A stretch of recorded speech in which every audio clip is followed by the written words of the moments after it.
அனைவருக்கும் வணக்கம். இன்றைக்கி இந்த வீடியோ இல்லைங்க, புதுசாக நம்மளோட ரித்விக் ரூஃபிங்கில் ஒரு டிசைன் சீட்டு லான்ச் பண்ணுறோம் அப்படின்னா அதுக்கு வாட்டர் ட்ராப் டெஸ்ட் எடுப்போமுங்க. அந்த வாட்டர் ட்ராப் டெஸ்ட்டை இந்த வீடியோவில் உங்களுக்கு நாங்கள் லைவாக காட்டுறோம். சீட்டோட அலைன்மெண்ட் எல்லாம் செக் பண்ணினதுக்கப்புறம் நாங்கள் ஃபைனலாக வாட்டர் ட்ராப் டெஸ்ட் எடுப்போமுங்க. அதில் பார்த்தீங்கன்னா நீங்கள் ஒரு 2 அடி கேப்பில் பர்லின் வச்சுக்கிட்டுங்க, அதில் எப்படி நம்ம ஷெட்டுக்கு போடுவோமோ அதே கான்செப்டில் ஸ்க்ரூ பண்ணுவோம். ஸ்க்ரூவெல்லாம் பண்ணி முடிச்சதுக்கப்புறம் சீட்டை 3 அடி வாட்டை வர மாதிரி வச்சுக்கோங்க. அதுக்கப்புறம் பார்த்தீங்கன்னா சீட்டு கனெக்ட் ஆகிருக்கும் பார்த்தீங்களா, ஒரு சீட்டோட இன்னொரு சீட்டு கனெக்ட் ஆகிருக்கிற இடத்துல தண்ணியை மேலேருந்து கீழ் நோக்கி விடுவோமுங்க. ஸோ அப்படி நம்ம தண்ணியை கீழே விடும்பொழுது சீட்டோட அடிப்பகுதியில் நம்ம செக் பண்ணும்போது ஒரு சொட்டு தண்ணி கூட கீழே வந்துடக்கூடாதுங்க. நம்மளோட அலைன்மெண்ட், அதாவது சீட்டோட அலைன்மெண்ட் கரெக்டாக இருந்துச்சுன்னா அந்த மாதிரி ஒரு சொட்டு தண்ணி கூட கீழ்ப்பகுதியில் வராதுங்க.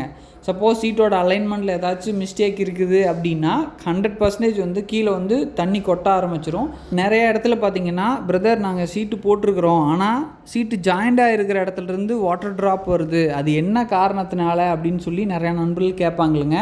ஒன்று, சீட்டோட டிசைன் பர்ஃபெக்டாக இருக்கணும், ரெண்டாவது சீட்டோட அலைன்மெண்ட்டும் கரெக்டாக இருக்கணும். ஸோ அப்படி இருந்துச்சுன்னா இந்த வாட்டர் ட்ராப் கம்ப்ளைண்ட் வரவே வராதுங்க. இந்த வீடியோ பார்த்த அத்தனை நண்பர்களுக்கும் நன்றி. நம்மளோட ரித்விக் ரூஃபிங் பேஜை ஃபாலோ பண்ணிக்கோங்க. நம்மளோட கம்பெனிக்கும் சப்போர்ட் பண்ணுங்கள், நம்மளோட சேனலுக்கும் சப்போர்ட் பண்ணுங்கள். Thank you so much.